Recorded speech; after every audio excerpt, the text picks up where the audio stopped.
행복을 팔아먹는 산업이 있습니다. 당신이 불행할수록 그들은 돈을 벌죠. 광고는 끊임없이 너는 부족해 라고 속삭이고, SNS는 남들의 완벽한 일상을 보여주며 자기 개발 시장은 노력이 부족해서 실패했다고 말합니다. 이 시스템 속에서 우리는 만성적인 결핍감에 시달리게 되는데요. 그런데 과학자들이 이 악순환을 끊을 강력한 방법을 찾아냈습니다. 오늘은 뇌과학이 증명한 불만족의 치료제에 대해 이야기해 보겠습니다. 현대인의 가장 큰 병은 끝없는 불만족입니다. 충분히 가졌는데도 모자란다고 느끼고, 좋은 사람들이 곁에 있는데도 외롭다고 생각하며 뭔가를 이뤄도 공허함만 남죠. 이건 개인의 문제가 아니라 우리가 사는 환경 자체가 불만족을 생산하도록 만들어졌기 때문입니다. 인스타그램을 열면 누군가는 해외여행 중이고, 유튜브에는 20대의 부자가 된 사람들 이야기가 넘쳐나며, 링크드인에는 승진 소식이 가득해요. 객관적으로 우리 삶도 나쁘지 않은데 비교의 늪에 빠지면 모든 게 초라해 보이는 겁니다. 더 심각한 건 우리 뇌가 부정적인 것에 더 민감하게 반응한다는 거죠. 좋은 일 10개보다 나쁜 일 하나가 더 강렬하게 기억되거든요. 지난 20년간 심리학계는 이 문제를 파고들었습니다. 수천 건의 연구 끝에 한 가지 강력한 사실이 밝혀졌어요. 행복과 만족도를 예측하는 가장 강력한 요인 중 하나가 바로 감사함이라는 겁니다. 단순히 고마워라고 말하는 것 이상의 의미를 가진 심리적 능력이죠. 감사함은 인간만의 특성이 아닙니다. 침팬지나 고릴라 같은 영장류에게서도 관찰되는데, 누군가 먹이를 나눠주면 나중에 그 호의를 갚으려는 행동을 보여요. 인간의 조상들이 살아남을 수 있었던 이유도 협력 때문이었습니다. 누군가 산딸기 있는 곳을 알려주면 감사함을 느끼고 나중에 그 사람을 돕고 싶은 마음이 생기는 거죠. 이런 감정의 교환이 반복되면서 신뢰가 쌓이고 공동체가 만들어졌습니다.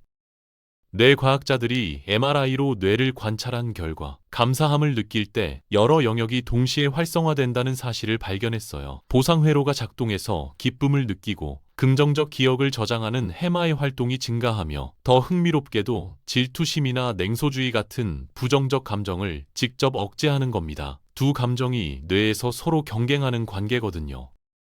실제 연구 결과들을 보면 놀랍습니다. 감사함을 많이 느끼는 사람들은 우울증 확률이 30% 낮고, 불면증도 절반 수준이며 면역력까지 더 강해요. 대인관계도 훨씬 원활해서 친구를 사귀기 쉽고, 충격적 사건을 겪어도 회복 속도가 빠릅니다. 현대인이 빠지기 쉬운 함정이 쾌락 적응입니다. 오랫동안 원하던 걸 손에 넣으면 처음엔 기쁘지만 금방 당연해지고 다음 목표를 찾게 되는 거죠. 새 차를 사면 한 달은 행복하지만 두 달째부터는 그냥 출퇴근 도구일 뿐이에요. 감사함은 이런 쾌락 적응을 막아주는 강력한 도구입니다. 매일 아침 차 시동을 걸 때 이 차가 있어서 편하게 출근할 수 있구나 라고 생각하면 그 차는 계속 의미 있는 존재로 남는 겁니다. 가장 흥미로운 건 감사함이 선순환 구조를 만든다는 거예요. 감사함을 느끼면 기분이 좋아지고, 기분이 좋으면 다른 사람에게 친절해지며, 친절하면 좋은 관계가 형성되고, 좋은 관계는 또 감사함을 불러오죠. 작은 변화가 점점 커지면서 삶 전체를 바꿔놓는 겁니다. 그렇다면 실제로 감사함을 늘릴 방법은 없을까요? 뇌과학자들이 수십 년간 연구한 결과 감사함은 훈련 가능한 능력이라는 사실이 밝혀졌습니다. 마치 근육을 키우듯이 감사함을 느끼는 능력도 키울 수 있다는 거죠.